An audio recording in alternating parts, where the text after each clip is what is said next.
It looks like it's coming up. Awesome. All right, thanks. So let's get started. So today's talk, lessons learned in early application of telemedicine in private healthcare. And this presentation, as I said, some of the information I'll present includes work from Dr. Daisy McKenzie, who's actually in the room, and Nurse Grace Waldron, who is in here today.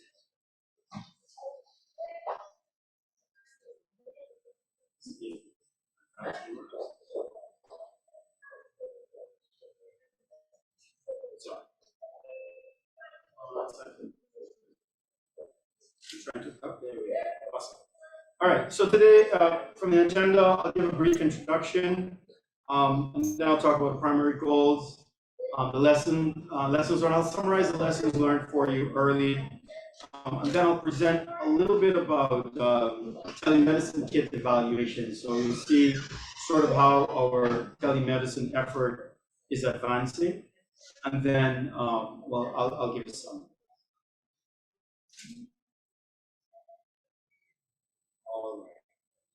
Okay, so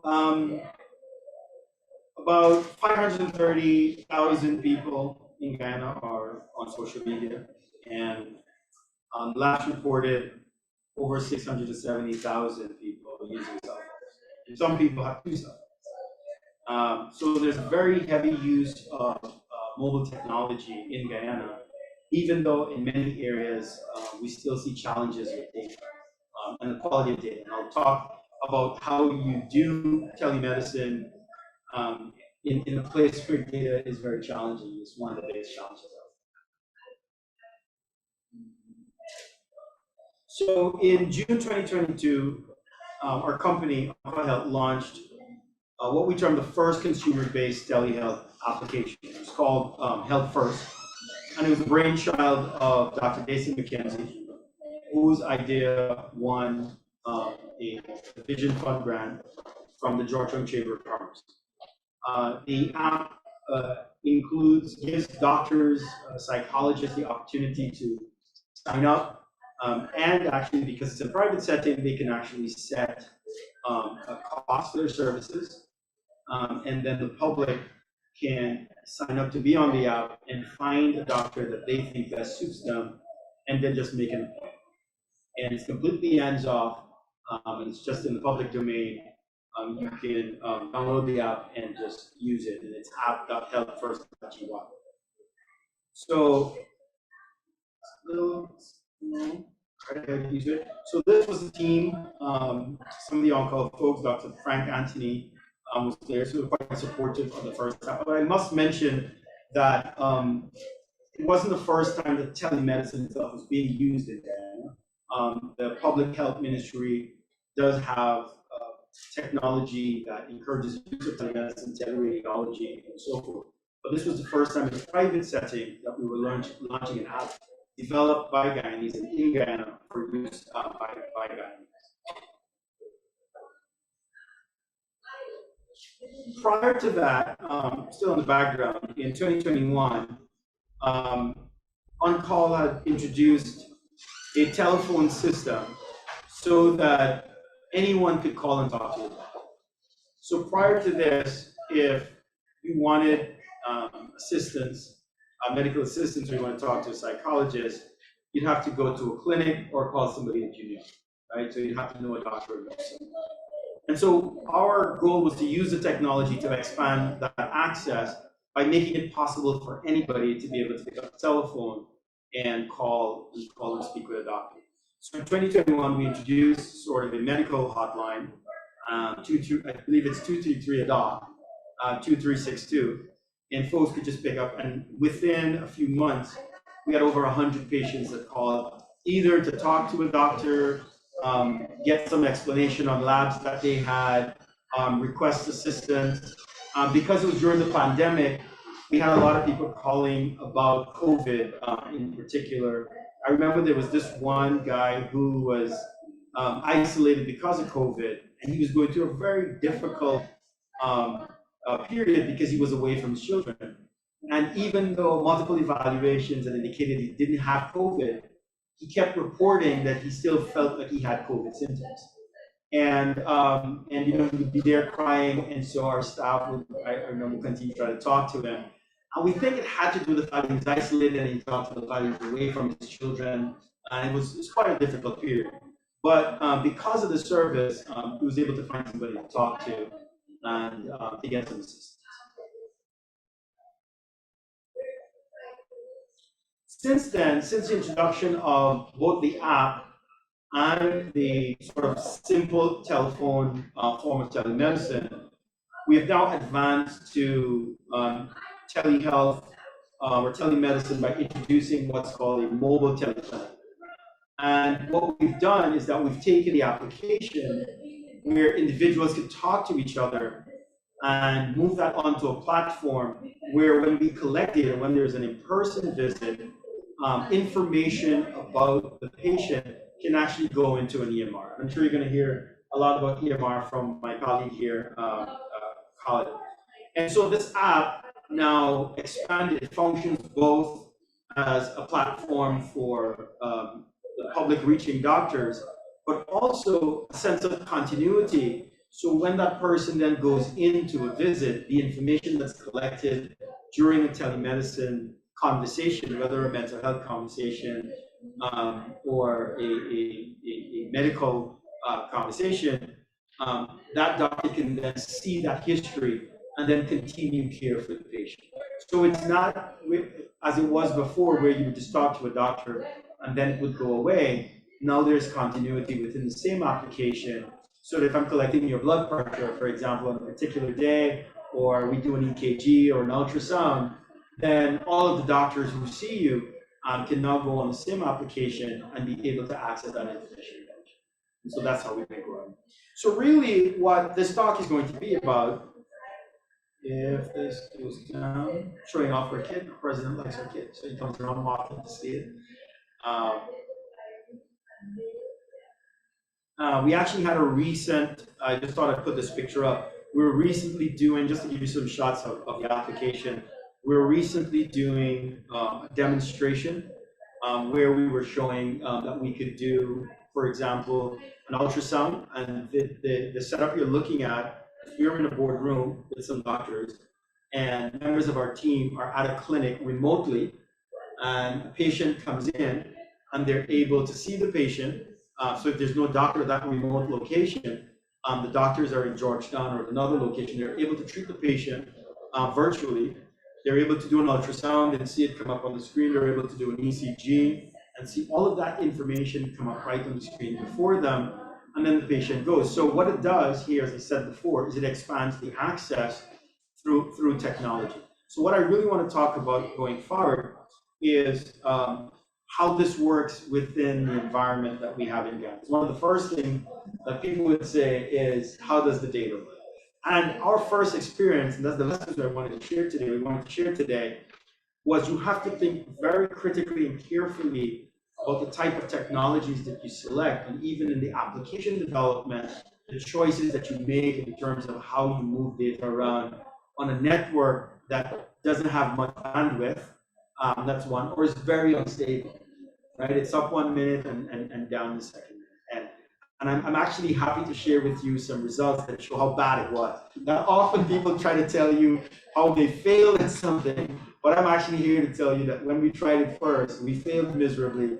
I'm hoping that some of those lessons, people can take away. Of course, we've learned from those lessons and we've advanced them. And so what I was showing you there is how we then corrected those challenges, and now we're able to work with technology that can actually do telemedicine in Guyana on very limited bandwidth.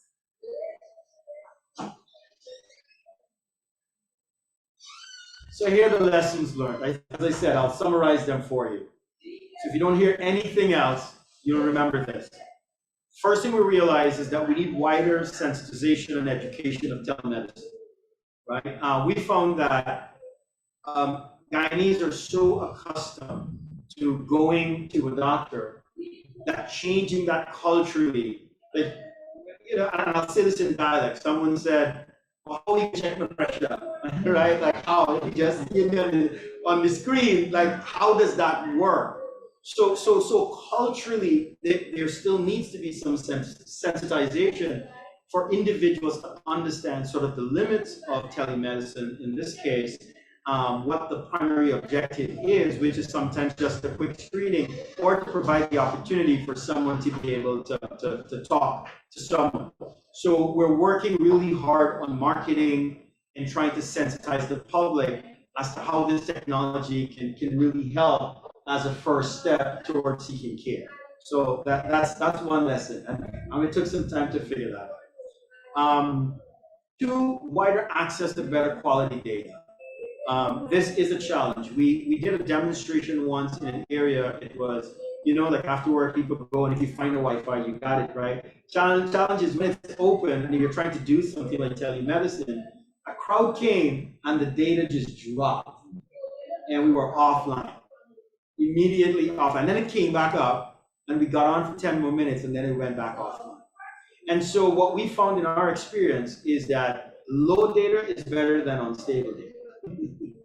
So if you can have low bandwidth that's stable, that's better than great data that goes up and then it's off. And then in engineering, we call it a duty cycle. So it's on for a while, it's off for a while, it's on for a while. So it's not really accessible. And so it's very difficult to do that. Imagine talking to a therapist and they say something and it cuts off right at the point where they're about to tell you something important, right? And then it goes away. So we find that wider access to better quality, even if it's low data, we want to avoid unstable data. But when it comes to telemedicine devices, we want telemedicine devices that are oriented toward efficient and low data use. So when we started, and I'll show the results of the study we did, the telemedicine kit that we used at first to make this happen was very ambitious. So the doctor would log in from one side, and the patient and a healthcare worker would be on the other side. And they would come on this beautiful platform. The doctor can see everything, and he or she can manipulate, what they see and send information back and forth. But the amount of data that was going across the platform was just way too much. And so because of this, the system would go up and down even when the data was actual. And so we had some of those challenges. So what we did was that we moved to devices and technology and strategies that move less data across networks and found more innovative ways to share information so that doctors or therapists can see the information that they need to see without having to be a heavy burden on the low data that someone may have either at their home or at a facility. And so that makes the last point there, that we try to avoid transfer of large medical data sets. So when we did things like vitals, so if we check your blood pressure, your temperature, it was very easy to just send that information live across the network, just a few digits, nothing major, they're just numbers. But when we got into electrocardiograms and ultrasounds, we found other ways without actually having the doctor log in to see that. We could do things as simple as, for example, one strategy was to simply share the screen, is what we do, or then we would disconnect some of the devices so that we could focus primarily on whether it was an ultrasound or an electrocardiogram, so that we weren't overloading the system. So simple common sense strategies. So let me run through the evaluation that we did. So we surveyed portable telemedicine kits for use in Guyana. We reviewed about 10 of them and we selected 6. And then we conducted 21 independent tests with our first kit. And that's the data that we want to show. When we found these kits, we looked at their physical characteristics, the size, the weight, the port, we collected information on that. But we also looked at the clinical devices that they had. So many of them have general cameras. So you want a good camera, dermoscopes, so that people could look at things like what was happening on the skin, if someone was pale. We wanted to be able to see that because you want to make that virtual interaction, feel very real. We could do virtual otoscopes, stethoscopes, pulse oximeters, ultrasound, ECG, thermometer, vital signs monitor, and we even have a kit with a fetal Doppler on it. So if you're in a remote area and someone's pregnant, you can actually listen to the baby's heart. And then we also look for compatibility with external EMRs. So even though we've built in an EMR to our system, we wanted to make sure the system could also communicate with EMRs, because one of the things that we have in Guyana is we don't have any unified EMR across the country. And I don't know if my colleague is going to address that, but everyone's sort of investing in something different. And so we wanted some standards. There had to be some standard across the board that allow doctors and practitioners to share information rather than print paper and passing it around. And nothing is worse than, you know, everything's happening virtually, and then you find out you gotta go into town to print the paper that you need, right? And so passing that information virtually was something that we certainly wanted to work on. And so, as an example, like a GL7 communication between EMRs was something that we pursued. So 21 tests. During these tests, we did 11 telemedicine connections. So we had a doctor come on 11 of these 21 times to talk to somebody. And then we did 10 tests without telemedicine. So the nurse was there and there was no actual connection, and we're just using the kit. So we wanted to see if the connection, you know, had an impact on how the kit worked.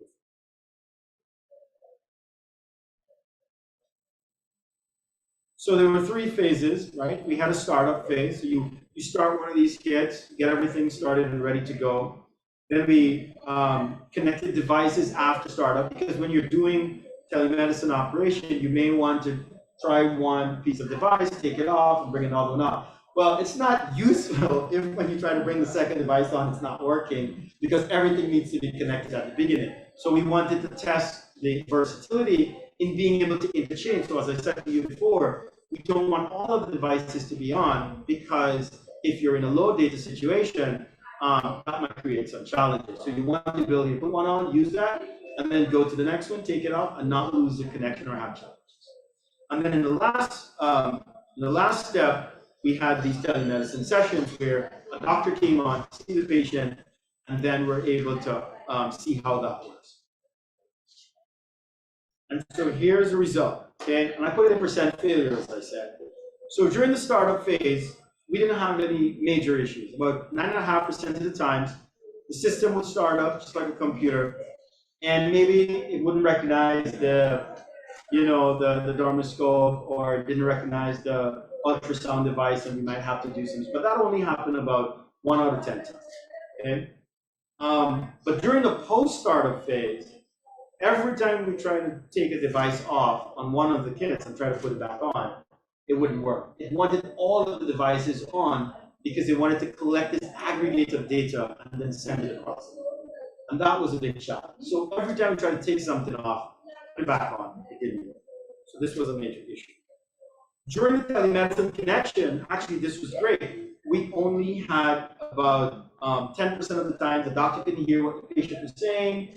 The patient thought, I don't know what the doctor is saying. So, you know, not too bad. I mean, even sitting in a room sometimes talking to your spouse, you're not sure what they're saying. So I feel like that's pretty normal, okay?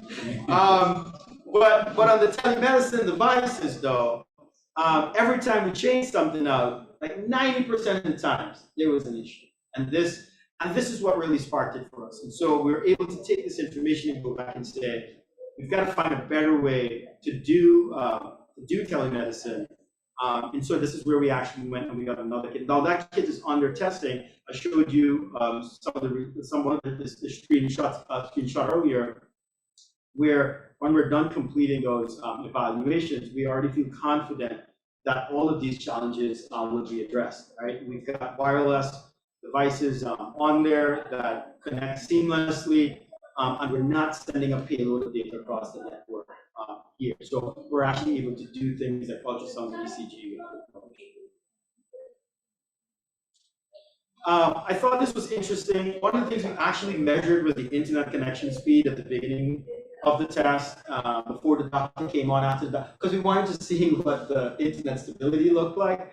Actually, during this time, we had low internet in some cases. You could see the frequency here, but most of the times we had fairly good internet, right? So the internet, the upload speed was about 25 megabits per second. download speed, was about 25 on average. We didn't have 250 meg, which is what's considered very high speed internet, or 200 meg. So we didn't have optical, fiber and all that stuff. So this is probably good internet. And as a matter of fact, in a few cases, we used our cell phones where we turned on the Wi-Fi, the hotspot. And so we ran the kids off of just hotspot to simulate going out into an area where there's no data and they're just being able to use a cell phone to connect.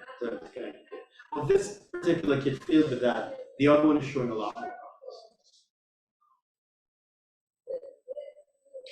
So that brings me to the end. So conclusion here. So heavy data use across the network is not easily facilitated. So anytime we're doing telemedicine, we want to expand care to patients, both from a mental health perspective or even a medical perspective. We have to find technologies that are easy on data. So we have to explore more efficient data transfer. There are techniques to look at how we're transferring data across these networks. People are on Facebook and they're finding ways to do things. Facebook and these other companies are looking for ways to do that, to find ways for people to access information through social media, through low data usage. And so I think that if we're going to introduce, as we continue to introduce telemedicine and take advantage of it, we're going to have to design technology that work really well with the low bandwidth that we have. And then simple device connections that do not rely on data connectivity. So maybe we can collect information and then later have that data uploaded to the EMR. Because right now we have a lot of the data go directly into the EMR. It can hold and store data and then release it to the EMR later when you get a Wi-Fi connection. Right? So that concludes my presentation. I don't know, I guess there will be questions here, but so we'll do the questions and answers at the end. Just want to make sure that we get through all the presentations, and then we will do all the questions and answers. Fantastic, very interesting. We could go up the next slides. Mr. Colin Haynes is an international public health and healthcare information technology consultant. He is involved in the training, advising, and program support for the implementation of electronic medical record systems, EMRs, as we've heard before, for private and governmental healthcare systems. He has also been involved in planning, implementing, and monitoring and evaluation of public health programs in the areas of HIV/AIDS, migrant health, disaster risk reduction, and non-communicable diseases in the United States, Latin America, and Asia. It's my pleasure to introduce Mr. Haynes. Thank you so much, Dr. Musa. It's a privilege to be here. Also, it's a very great privilege to be presenting next to a good friend of mine. I consider him a colleague, Dr. Dalrymple. Actually, my presentation will give a very basic to advanced view of EMRs. And I think what is great about us working together here is that along with what you've just heard Dr. Dalrymple went through, I'll use some of his information and some of his experience to be able to walk you through this EMR journey. So our topic we're going to talk about is electronic medical records, EMR, EHRs, and what I'll do is I'll actually explain how they're both similar, how they're different, and we're going to, towards the end, get into the punchline of what does EMR mean for Guyana, and what does it mean for mental health? So we're going to look at first the benefits. Before I do, I'm going to define what EMR, EHR is, and sometimes, like I said, they're used interchangeably. They are contrasts and they are comparisons. And then I'll talk to you guys, I'll walk you through how they're implemented, because there's been a lot of discussions, and we're now seeing private entities like Dr. Dalrymple. We're hearing about the ministry's plans to do that a couple of years now. And then I'll walk through recommendations and partnerships and opportunities moving forward, because I believe strategically it's important for us to examine how do we get there. A lot of times we talk about what it is, but how do we actually get there? I think, and then we'll go down that road of trying to explain that and be able to get you guys feedback as well. So perspectives of EMR, 2 years ago, a bunch of university students in California wrote this. Many are aware, and those unaware would be correct to assume that our public health system is broadly paper-based. It is, and it is something that not only this public health system is, but many public health systems across the world is. And you won't even believe it as well. In the great United States, there are still institutions that are practicing on paper. I know that because I've implemented EMRs that actually started with paper. Big institutions too, like Johns Hopkins. I've implemented a small community hospital in DC, and we started with paper. And I won't even tell you guys how difficult it was when you have, I must say, more experienced doctors who have to now move away from paper-based to an EMR. Now having to log their orders in before they used to just write it and scribble it on a piece of paper. Sometimes we can't even see their handwriting. So that's also another benefit, right? No discrimination against doctors, but I don't know, it's just something. What is also commendable is our president has taken up this initiative also. We've also heard the Minister of Health, Dr. Anthony, as well. And the president said recently that every citizen of this country will have an electronic management of their medical records. And this is groundbreaking because what this will do, it will now put the health in your hands. When you can log in and you can see your information, and that's where I'll show you guys the bridge between an electronic health record and an electronic medical record, and you'll see how they both are one and the same and they complement each other, while at times they are different. And so he's also said, whether you move from Georgetown to West Demerara, where he's from, you don't have to move thick layers of files. Imagine thinking of somebody sitting in a room and they're just managing medical records, right? That happens maybe at Georgetown Public Hospital. And just imagine how many thousands of records are sitting in a room right now. And when someone gets sick, you have to take that record, throw it on your shoulder or your hand, and walk it over to the actual emergency room, or walk it over to the OR, or walk it over to the labor and delivery suite. So one of the benefits we'll look at is moving that EMR to electronic, where whether you're in Mahdia or in Saudi, whether you're in Latem or Matthews Ridge, you can access that data. And so I find this very revolutionary and forward-thinking, what our president said. So let's define EMRs and EHRs. So, like I said, they're complementary because of the technology they provide, right? They provide both a digital framework for you to access your patient records. An EHR, or what's called an electronic health record, is a easy to access digital record. What this does, it is the patient's chart. So when you log into the EHR and you see Colin Haynes, you can see Colin Haynes' past diagnosis, his imaging results. Think of Kofi when they're actually in the field and they're collecting data, or after the collection of data, and they're now they're seeing these things, diagnosis, imaging. Some EMRs are what they call enterprise data, and those are the bigger ones, like Colombia has Epic, and I was part of that implementation, or the US government is now implementing Cerner, and these are the two biggest EMRs.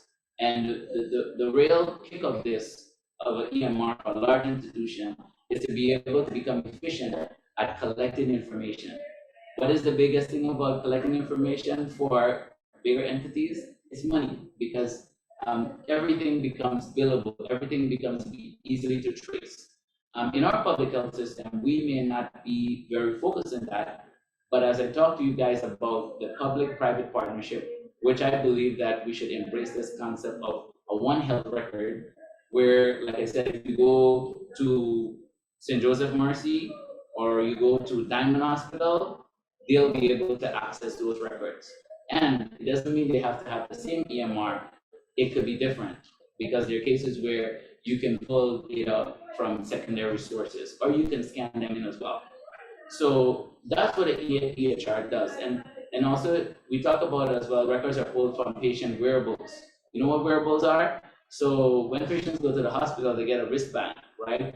From that barcode, you can scan it and you're able to see patient's information. You could even start documenting like their vitals, like their medications and so forth.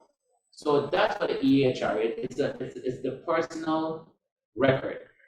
Now, an EMR, it's the same digitalized record.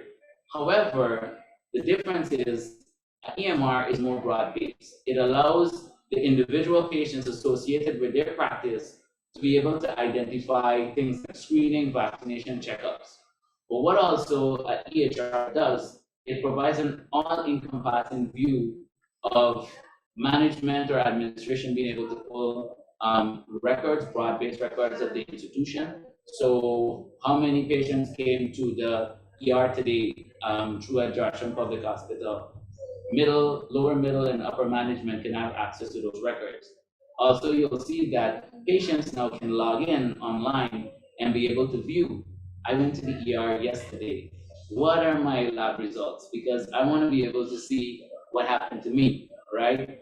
And not be scared that my health might be compromised or going on a road. And so the good thing about this is I think it will encourage.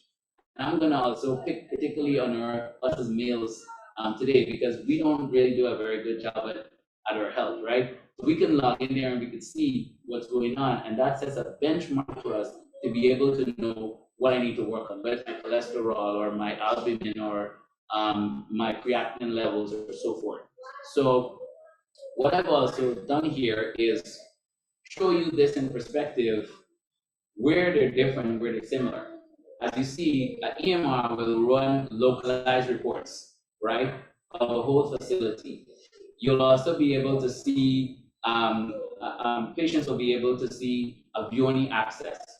And when I narrow into mental health, I'll show you guys why that is important, right? Because one of the good things about an EMR, while it's widely available, it has to be restricted when we're talking to mental health, because there are going to be some really sensitive information that we need to protect, right? We need to protect it from the patient at times, and also we need to protect it from the public. And so EMRs, by virtue, provide, whether it's a provider or it's a broad-based institution, you have that ability where you can access information. How do they overlap?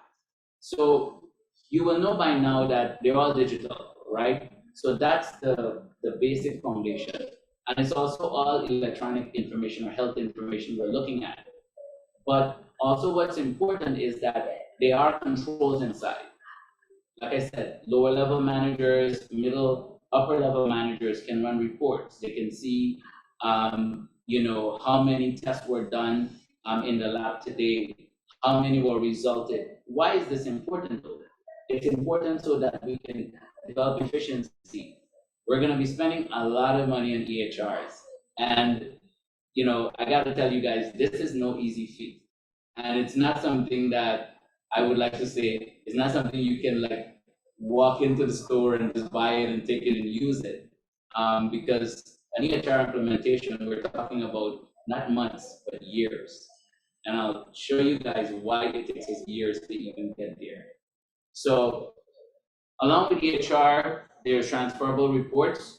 EHR, doctors or providers or clinicians, whether you're a psychologist, psychiatrist, or even a therapist, you're able to edit, because that's the actual patient record. So like I said, when we're thinking about EHRs, we're thinking about personal record, we're thinking about EMR, we're thinking about all-encompassing or broader, but it also has implications for personal. And again, the scope is provider-based treatment facilities and so forth. So the next thing is history of EMRs. they're not very old, right?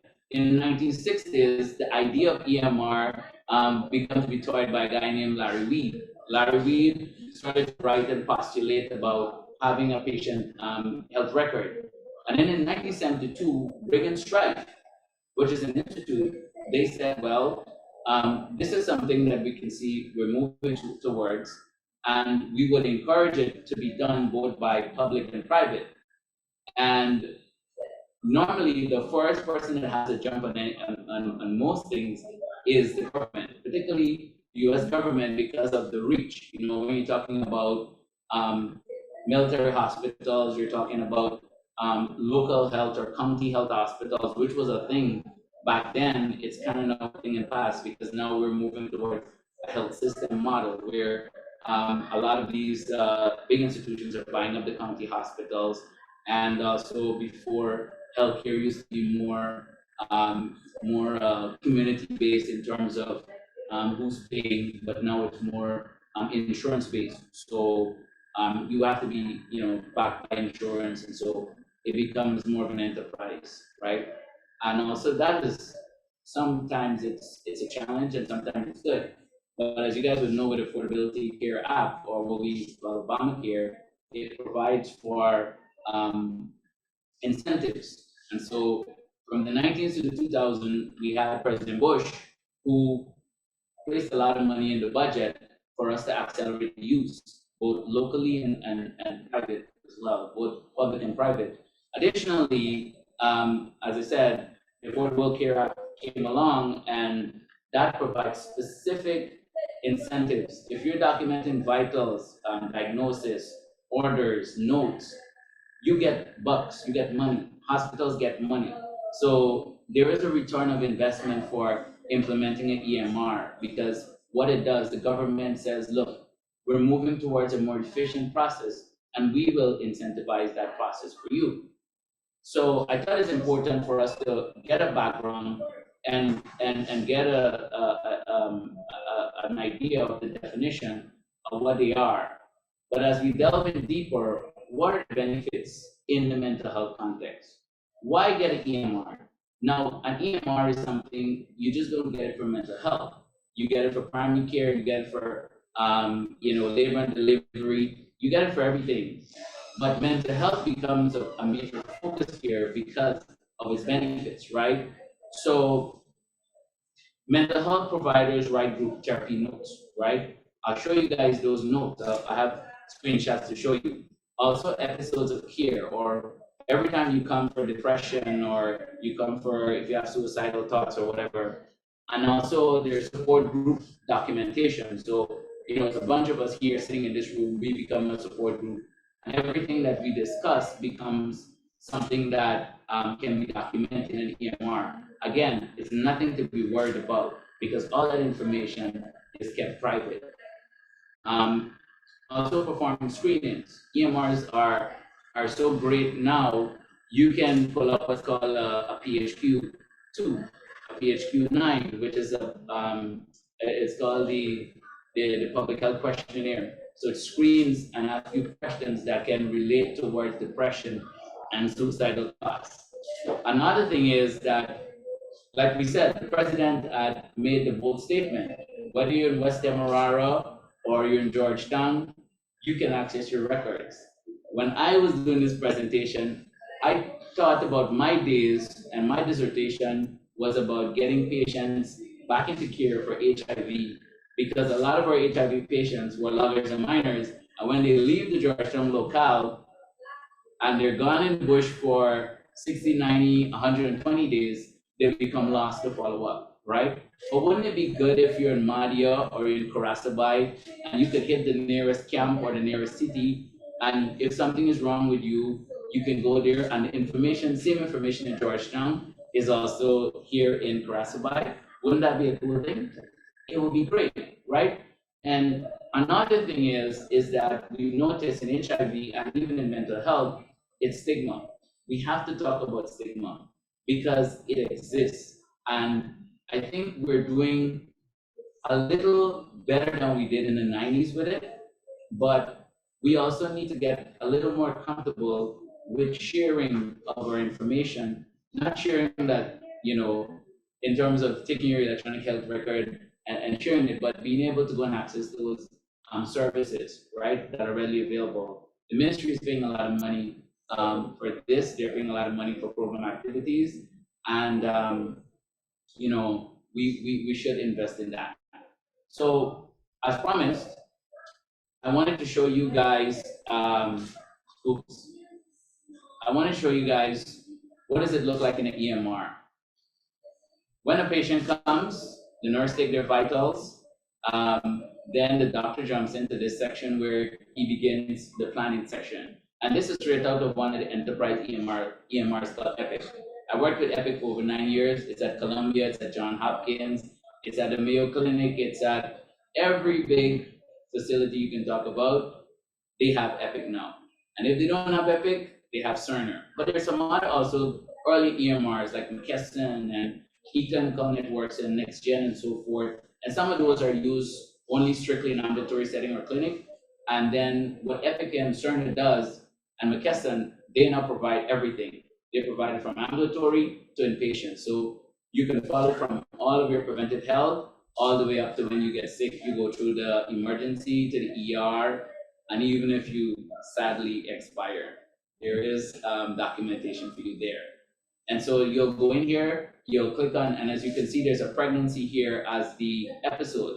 But what happens if somebody comes in with depression? Then you hit this new episode button, and what it does, it starts to document the information, and then you will click accept, and it saves that information in place, right? So this is one of the benefits, to be able to collect that. And every time you visit for depression, you check that box for depression, and it now links all of the documentation for that entire visit of depression into this one episode.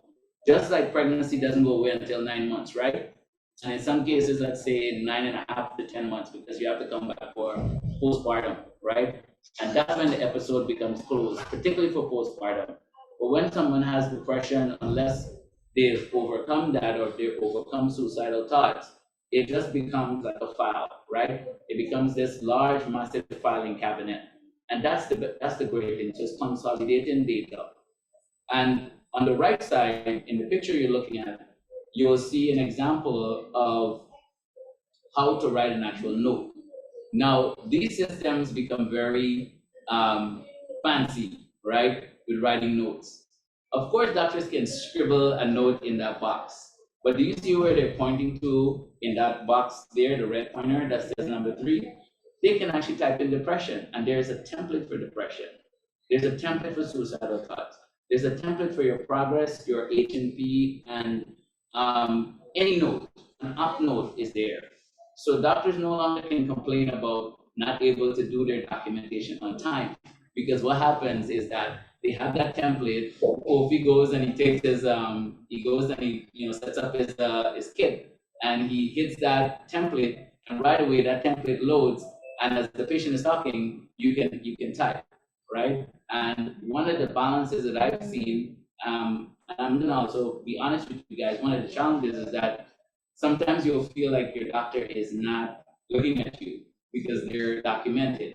So I feel there's an equal balance between looking at your patient and then documenting.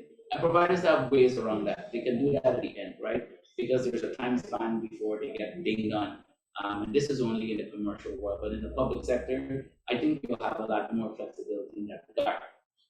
So the next thing is the assessments, the PHQ2, the PHQ9, right? So there are 2 questionnaires here that screens if you have depression or it becomes things. So, and this is built in. So this is the integration phase of an EMR, right? Where it takes a form and puts it right there into your documentation. And it also auto-calculates. You see the bottom, it says a score. If you get a score of, I think, 3 or more, then it now triggers a PHQ9 from PHQ2, and it becomes a more exhausted. Are you feeling depressed? Do you want to hurt yourself? Do you feel hopeless? Do you feel that you would now wake up? Do you want to have you ever contemplated on hurting yourself or others or ending your life? And so you can walk through those steps with your with your patient and be able to come up with that score and decide now what the mode of treatment is.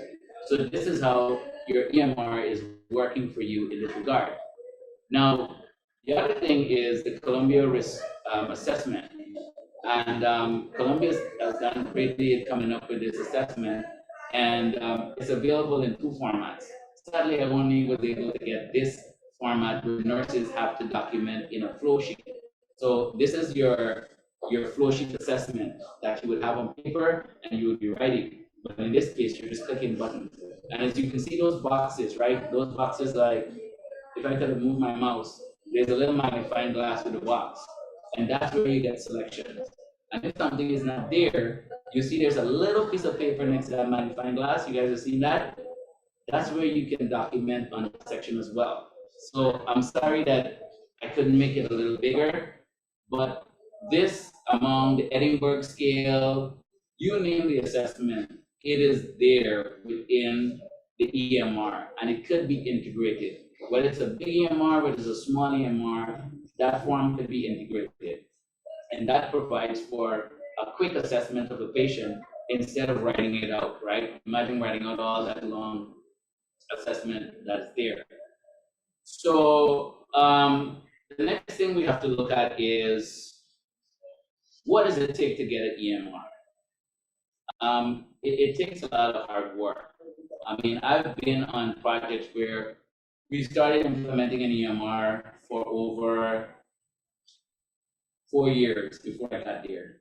And it's not because they're not efficient, it's not because they're slow, but there's so many different pieces that gets an EMR to where it needs to be.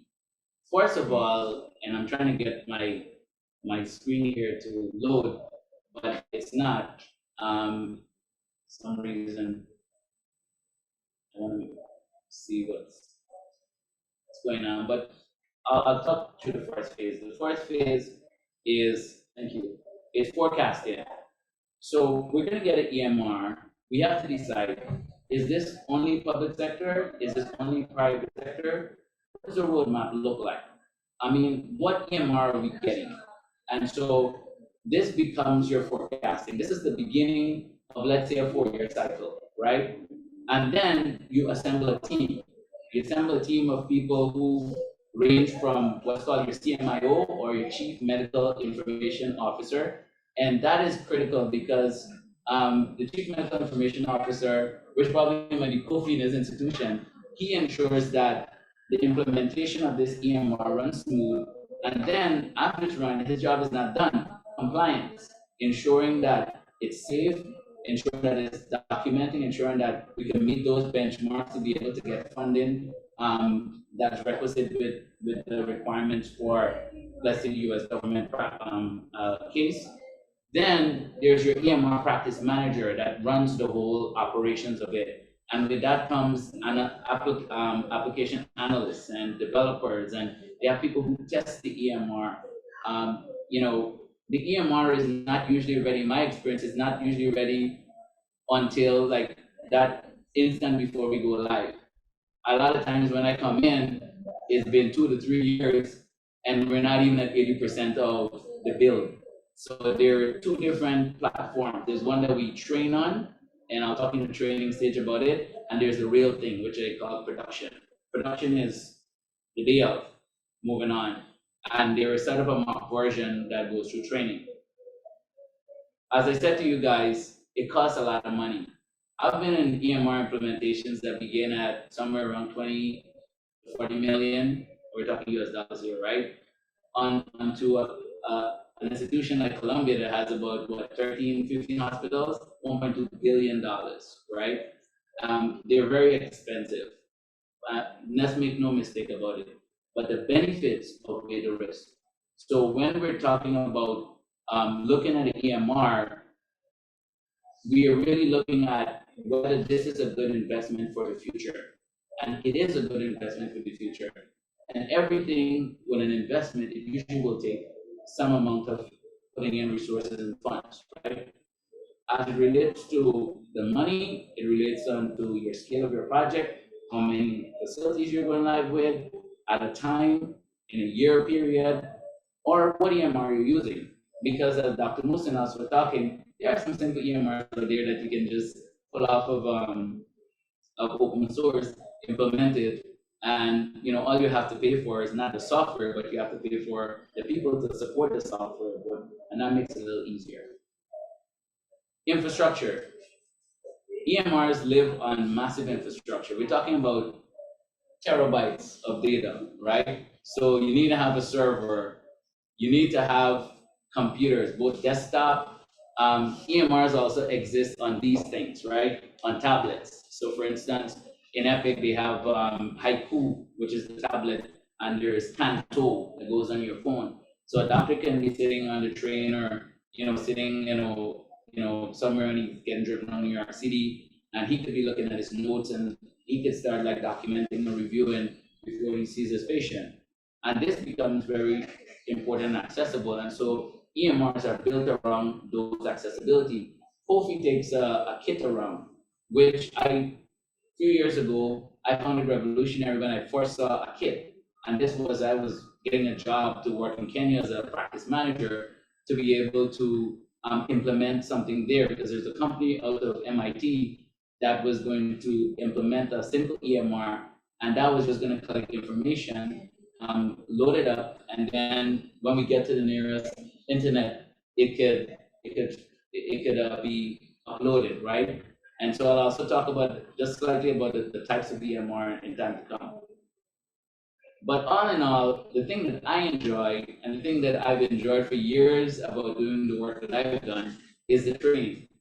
The training is where you take everything that is coming and that was before, and you make sense for your providers or your nurses or your lab techs or your schedulers. Even the janitor uses an EMR. Even the cafeteria uses an EMR. And that depends, like I said, is the kind of EMR you use. My experience has been most with big enterprise systems, and you order food and you put in an order for the food. They're looking at your screen, they see the food, they send the food up, and they mark it as check. So it's like delivery. EMR has that delivery. You order food from the EMR, it comes up for you. You get chicken wings or you get roti curry, it comes up for you. And so the next slide is there's a migration phase, which is moving all information from paper, and that needs some great deal of personnel, right? So that's a conversion of the paper charts to electronic record. What I liked about this phase is that we would be there with the management that we walk through. There are designated people who are actually implementing this or typing in vitals last week was this. Because when you're about to go live with a system, if you don't want to, there's two ways you get information in, and they use simultaneously. One is you're porting it in, and somebody's sitting down programming and porting all of that files in, and they are entering the current data for the patients, because there are patients in the hospital right now. When you go live tomorrow, you got to put information in.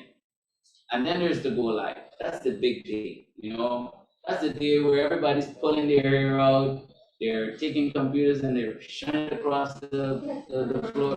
No, that doesn't happen. It has happened a couple of times, but not quite bad, There's stress. An EMR, I tell my clients that it's not going to be easy. I don't try to be too forgiving with them and tell them like, okay, it's going to be fine after 2 weeks, right?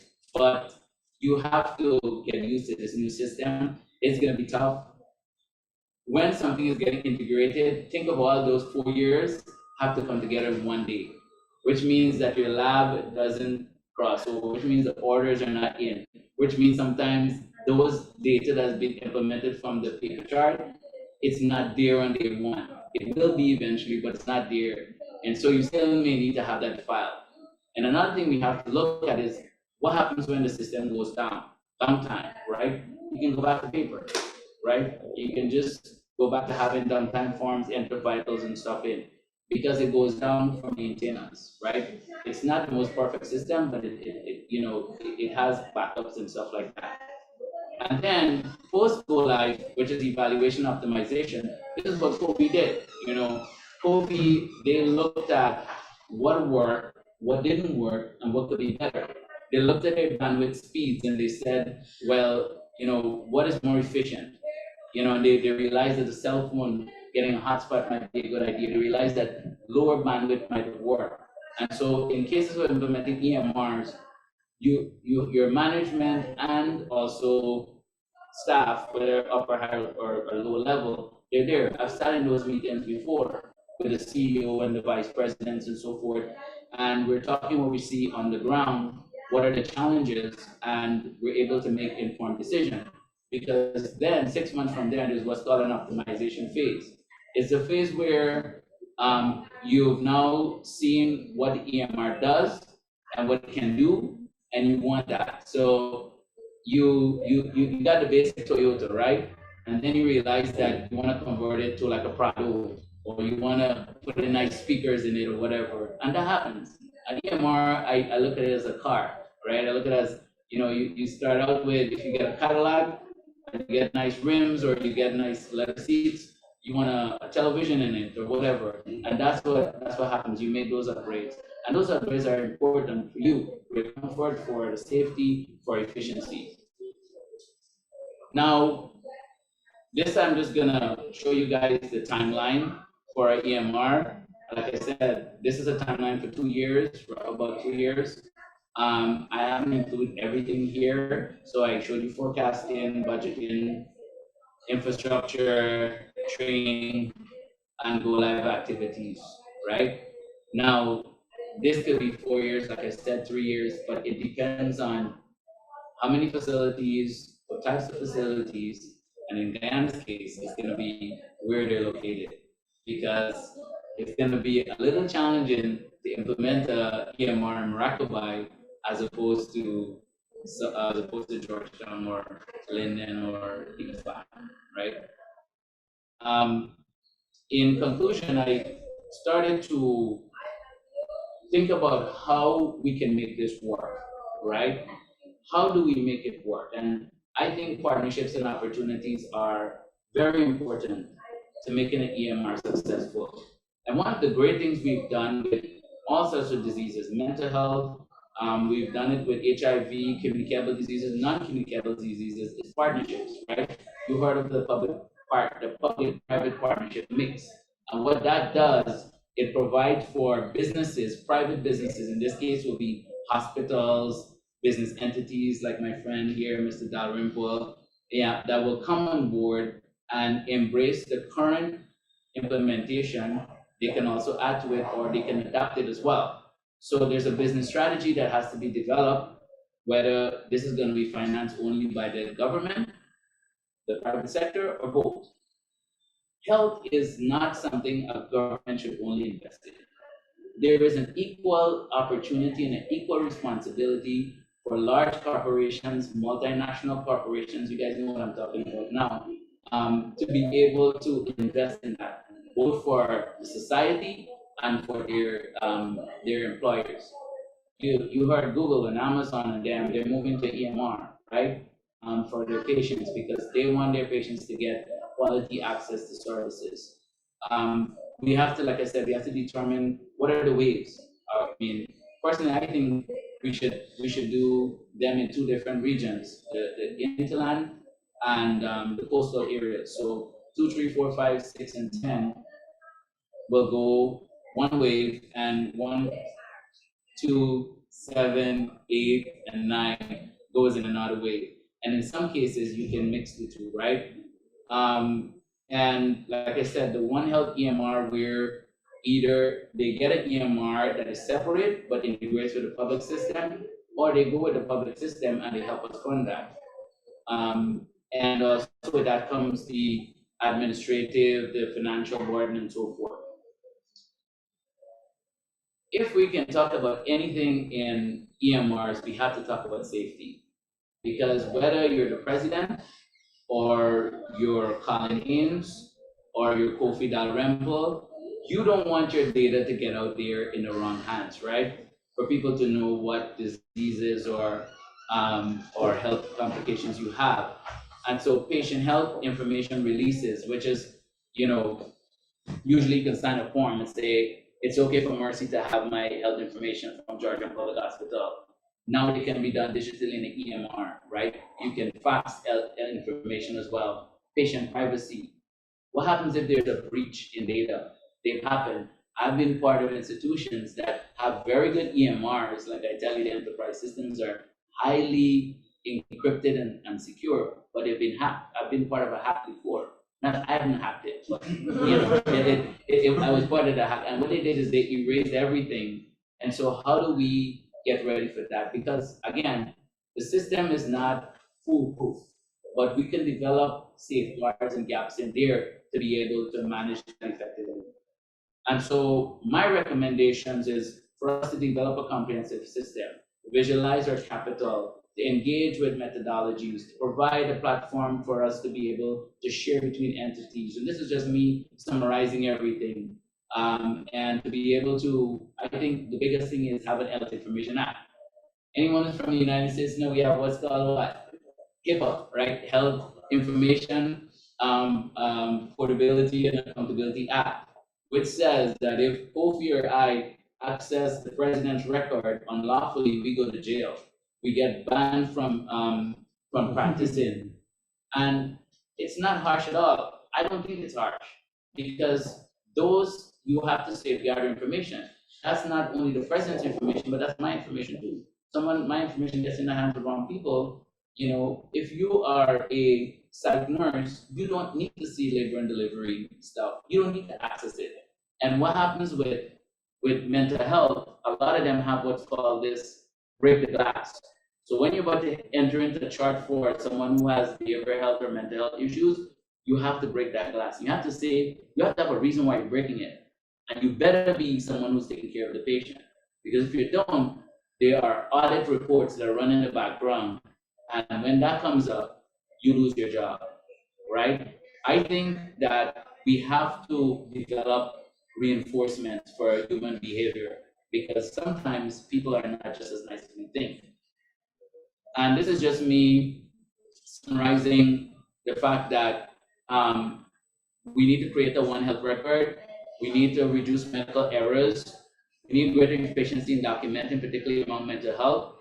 I believe the way forward is a public-private partnership where we'll be able to share data and the opportunities exist for us to develop, like I said, our own HIPAA. It doesn't have to be everything like HIPAA because we're more complex in the United States in terms of healthcare system, but it must protect the patient, protect data breach, and so forth. And the last thing I want to say is a quote that I saw from Sigmund Freud. And I wanted just to say,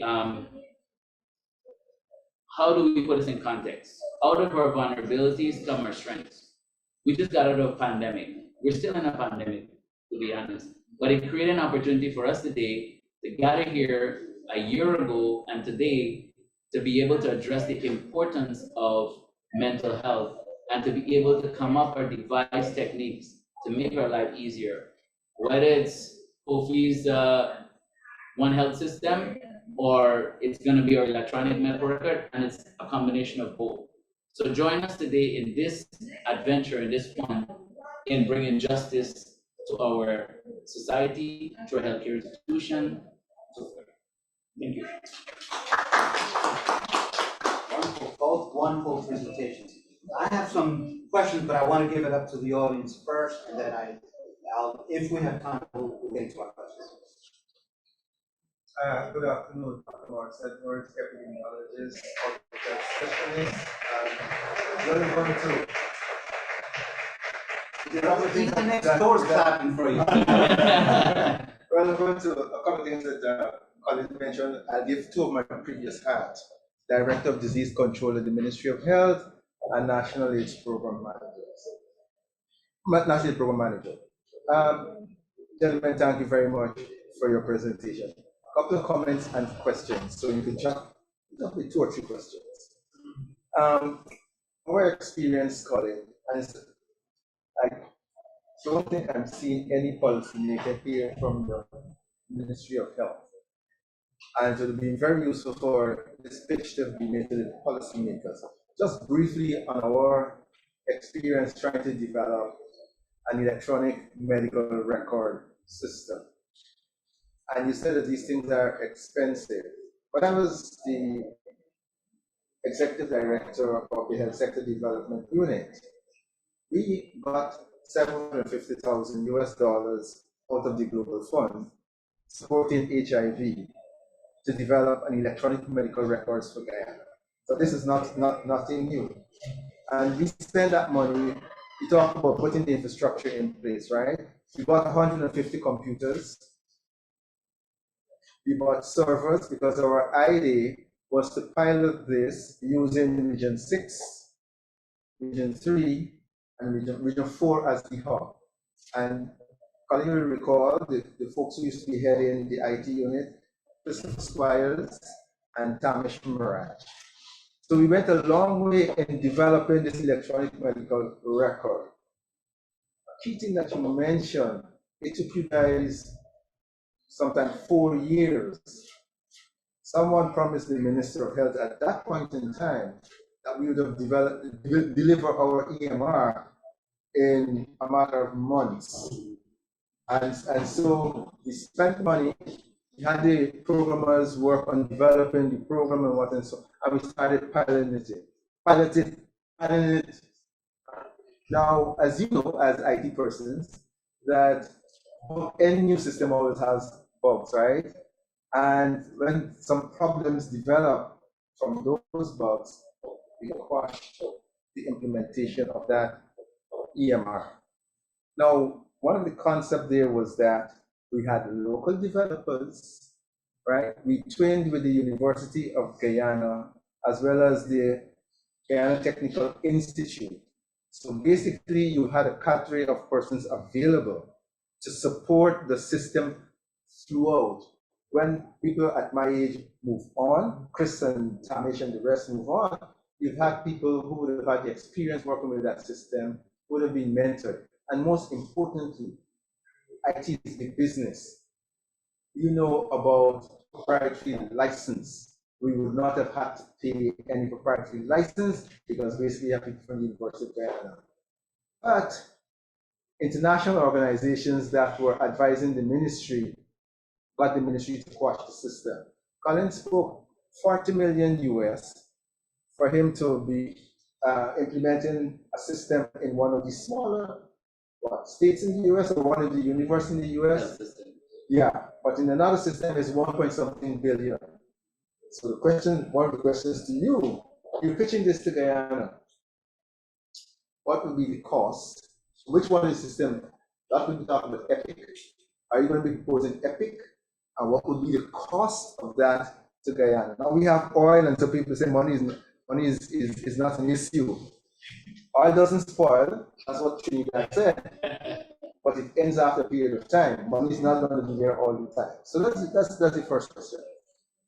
If I may, let's handle the first question. Let's give it to other people so that, because we're running out of time. Question for Dr. Dalrymple here is that you piloted you did your pilot, and basically you had medical practitioners along with the patient.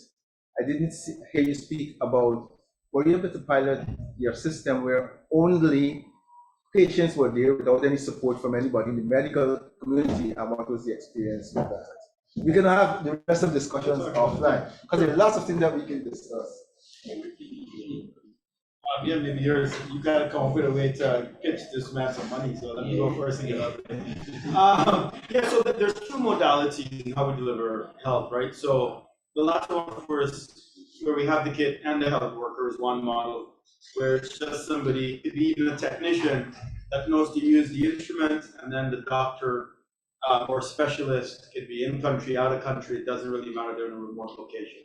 So that's the one that we talked about. The one where there's no individuals, that's how Health First was actually developed. So you get on the application and you connect with the doctor. So there's no one there. But there's no, it wasn't at a stage where you're collecting information. So unless you have a thermometer yourself or you're checking your own blood pressure, and then you relay that information to the doctor that you're talking about. And I think there's a lot of cases now where most people have a thermometer at home so they can check if they have a fever or they have blood pressure kits. So you're collecting that information yourself and then giving it to the doctor. And that was actually the standard modality in terms of how the connection started. And we've tested those as well. There's no health worker, just the individual or the patient or the family member, and they're talking to the doctor. I didn't present on that last. So your question is, thank you for the background, and I know Dr. Edwards, we've worked together, and I thank you for showing us your journey there, because there's a lot of information there that we can incorporate a new strategy and a model from. I think because maybe back in the days it was somewhat of a elementary concept, and there probably wasn't as much as either administrative support, financial support. I know with when I was doing my my master's thesis at Mercy and Davis Memorial, the HIV program, we had CRS, which had that electronic medical record. And I used to pull data from CRS, and it was pretty good. We used to enter information and so forth for patients that come for HIV care. Now, in terms of the cost is dependent on many different things, right? You have to first do the forecasting. You have to go through and you have to know your infrastructure. You have to know if you're going big, you're going small. And let me be a little more frank. Epic, Cerner, the big EMRs will not work in Guyana. Absolutely not. At least not now. And I don't mean to, be a spoiled child in this case, but those EMRs that they assume that you have a very complex system. It means that you also have to get all of your workflows down to the T, because when you're not just dropping an EMR. The EMR has to be guided by your practice. What happens in the OR? What happens when the patient moves from the OR to step down, or they go to labor and delivery, or complications and stuff happen? So I believe that I would go with either a very simple EMR, something that, like Kofi, you'll be able to collect data, you'll be able to manage that data. In the interland, definitely something very complicated with internet issues will not work, because Epic is a server base. So I forgot to mention there's your cloud-based ones that live in the cloud. You have to have a lot of storage, a lot of great internet. We have great internet in the United States, and sometimes it spins, right? And also, whether you want to manage it locally, like some health systems manage it locally, or they give somebody else, like let's say they give development associates to manage that data for them. So I think that I would suggest something middle to lower, something that can basically collect information, something that can be uploaded like Kofi. I think Kofi's EMR is very good. I think it does the work. It is. Yeah, I mean, you have to pay me for that. I'm endorsing you now. And so I think that is, and for the cost, look, I can't tell you the cost now, what it's going to be, if it's going to be $750,000 or $750 million, but I'll tell you this much. If we go through those processes, it will give you a good return on investment. But the processes can be piecemeal. They can be stopped in the middle of the way. It has to continue. It has to be continuous. If I can make a just real quick comment, Mm-hmm. I think it's important when you're picking this from a process engineering perspective. You want to pick a system that you can grow it, Right. right? So I don't think it's the pie in the sky. You have to be realistic about where your system is, or where your people are, Mm-hmm. or where your process is. If you try to make too big a leap, you might be jumping steps, right? And a lot of people might die, right? Because there are going to be things that are missing. Yeah. So I think you have to design a system for Guyana that is adaptable. That's kind of what we're looking for. Something that can work with what we have, but is scalable, so that as the system becomes more complex, it has the infrastructure to add complexity to it so that they can grow. So I think that's probably the most, in my view, one of the most important things to look at is something that has the backbone to build complexity rather than start with complexity. Just a follow-up question. Where in the timeline are we talking about? Are we in, you said that a fantastic timeline, but I wasn't clear on where Guyana is in terms of the EHR timeline. Are they at stage 1, stage 3, stage 12? And where do you see it developing? And I think that ties into this point that they were promised a few months and it didn't come through. You were mentioning years, but where are we in the spectrum of the years? Are we at the beginning stage? Still even before the beginning stage? Are we in the middle? Are we in the future? Where are we? Well, if I'm not mistaken, I mean, even let's take Georgetown Public Hospital, folks are here probably work from GPHC. Do we have an EMR there? No, right? So then I guess we're in the beginning, right? Because you know, I think what happens, right, is, and this is good, we get excited about things in Guyana, right? And our excitement usually gets the best of us because we get excited about EMR, and so we try to hurry through the process. And like I said, all of my experience I've had from little to big, it takes a while. And I think this is the right opportunity. We talk about being an oil nation now. Let's go ahead and shop at EMR, but let us be careful in following these steps of implementation, and let us go through the steps. And there's no guarantee when you get to one step, you're not going to get a bottleneck. But then you have consultants like myself, and I'm not just meaning to put a pitch here, but you have consultants like us who do process management, who do testing, all sorts of stuff, right? So there are folks who can walk you through that process pretty well. And you know, they'll be able to, and they're local people as well. They're Chinese people, they're international folks like myself and Kofi, and they're, you know, they can do that. So I think we're in the beginning stage, but we're thinking about it, and so I think now we can push with that forward action movement. Yeah.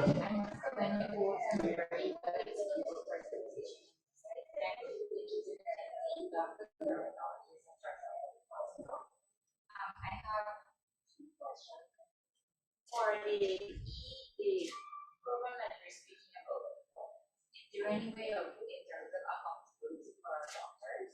Because I know you're entering data into a system and it's making a record. You mentioned that you can edit it, but how does that take into accountability of what you would enter, right? But go ahead. And your question is, when developing the data, was there any, I know you said it was an ideal that you set up with this, was there any needs assessment that was done for it to get to the That's a distance, Jamie.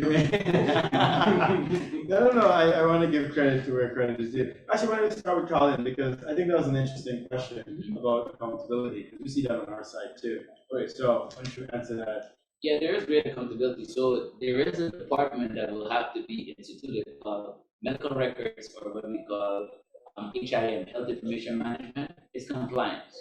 So when doctors don't enter their orders within 30 days, it flags the system and gives you a warning. Actually, not 30 days. You start with 7 days, then you get 14, then you get 21. After 30 days, you probably should get fired if you're not putting in your notes, right? Let's be frank. You have to write your notes. That's part of your job. A lot of residents make a living by writing notes for 80 hours a week. So the accountability is also there because, and one thing I want to mention is EMR has stops, right? So if the doctor made a mistake and tried to enter double orders, try to double prescribe the patient, it says, hey, you're about to enter orders already there. Or if the patient says they're allergic to penicillins, you're about to give them some penicillins, it says, no, you can't give them penicillins, right? Now you can override them if the benefit outweighs the risk. But once you do that, it creates that footprint. If anything happens to the patient, it timestamps who looked at their vitals, which you have to review the vitals, who looked at their allergies and their medications, their home meds, and then who write the note. So this department, they sit every day of the year for the rest of their lives, and they just measure compliance. And that'll be something that we have to have here. We have medical records here, right? So medical records will now become the electronic version of managing that. Yeah. So if I may actually tackle, because I think that's important, I'll speak to the needs assessment. So just really basic, every doctor has to log in and have a password. So you start with very basic, Right. so you have traceability as to who was performing the assessment. And so that's the first sort of fingerprint. You don't share passwords, you don't ask somebody to log in and see your patient, you don't do things like that because you're gonna get into trouble, right? Very similar to industries that take documentation seriously, you can't simply change records once they're submitted.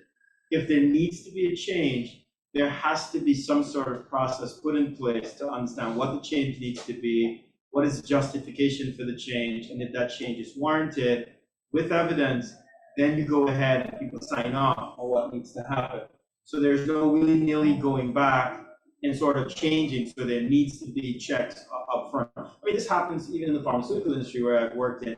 You know, you put together a record, you say this is a drug we made, you can't go back and then change the record. There has to be some change control process that is put in place. So these types of applications have to have that. But added to that, the safeguards are on the software, but equally important, the institution needs to have the process that drives that, right? And so I think this is one of the reasons it takes that long. It's not just a software that you're implementing, you have to implement processes that go along with the use of the software. The software is just a tool, but this is a new way of doing business and doing things, right? And so you have to have commitment from the top that this is the process that we're going to go through to do it, and the software provides the safeguard to do that. If I can piggyback just shortly on him, you have like I have my badge here in health institutions. They have what's called like their ID badge that they tap in to get into the system. Like it's called tap and go or Improviso. Those are just two brands of what happened. So if you don't tap or you enter your password, so you just don't tap in too. You have to enter your password. In some more stringent places, you have something called a card, an access card. You stick that card in, and you put in your password, and it gets you. You have no card, you can't get into the computer. Worse yet, you can't get into the EHR. So to the point of needs assessment, I think there are two things about needs assessment. So we launched initially, when we launched the company, even before the application, we did a survey asking folks about whether they would use a service or need a service. And about 80% of respondents had indicated that they would and needed to use a service like that. But then COVID hit, and there was sort of a pressure where people had to use a service like that. Even the ministry had set up, as you know, a hotline for people to call, and they were overwhelmed with calls every day. I mean, people called about anything. It didn't have to even do with COVID. The minute they heard that the government health system was taking calls, people just called to gaff on some days. People just wanted to talk, you know. And I think this was part of it, and that's why we thought that for mental health, this was particularly important. There are a lot of people who are just home sometimes, and they just want to talk to somebody, and they call and they go, yeah, it's not really COVID, but I got this headache going on here, and if you allow them, I mean, any doctor can probably tell you, they will keep talking, right, and they will go on. So we found that the need was particularly great. The biggest challenge, like I said earlier, was changing this culture to understand how people would be treated, you know, as they were going across that platform. So, and I think that's so the need is definitely there. So just one real quick follow-up, and then one last question, because there's a very important presentation going to start at 3 o'clock at the Dome, and I want to make sure that we have time to get there. It's related to probably both of your talks, and you guys touched on a little bit about sort of the buy-in from the top. But I was there for the Epic launch at Columbia for the training. I'm not a medical doctor, so luckily I didn't have to go through that. Mm-hmm. But a lot of the pushback from the physicians that are colleagues of mine was the need to click here, and so they found, and it was just because, as with all of us, any change, we like to resist against it. Right? I'm there with it, right? But so it's not just the top in buy-in, because as we all know, garbage in, garbage out. So if they don't provide the right information, in the software isn't an easy to use software that doesn't have to have all these clicking here, clicking there, and all these multiple windows to open up just to fill out that this person needs to ask for. None of the systems are going to work, right? No, absolutely. Want to take that one? Yeah. So, you know, I found in my professional career, who's better to train something new, like maybe third graders, fourth graders. It's a huge challenge teaching adults. They're resistant to change, but there are ways around it. So what I do in my classes is I say to them, look, when you come to a class, my goal is not for you to learn the whole EMR. You cannot, you don't even learn 20% of it. But I set the expectation. I think expectation setting is important. That this is a roadshow. It's an exhibition. Because ultimately, when do you learn this, right? By doing it, right? Every single day for the rest of your life, you'll be doing it. And so I think that part of the project and the training team, the secret, the real big engine of implementing EMR is an excellent training team. And you will know how good your training was when you go live. Because if you have less questions, greater efficiency, you can track that back to excellent instruction, right? If they just ran through it and the workshops afterwards or the customizations were off, then you don't get a great one. But I am always saying that, I set that expectation. I tell them that it's going to be okay. I even tell them how this works because I've seen it like 25 times now. So I know they're going to be fine, right? And it usually works. So, I'm sorry, Oh, I gotta go. I just, before somebody started, I didn't like, so unfortunately, I apologize, I didn't have time to question, but maybe offline we can all discuss. So if you're interested in learning about the IDRF, that was quickly mentioned earlier, there's going to be a very big launch from our colleagues from Canada about the Guyana implementation of our IDRF at the Dome. So if you would like to shuttle bus, thank you everyone, and anyone online, if you now can go to the Dome room on Zoom, you can see that presentation. Thank you so much for calling. Thank you. Feel free to reach out to us or talk to us around if you have any questions. Not to call them out, but you guys should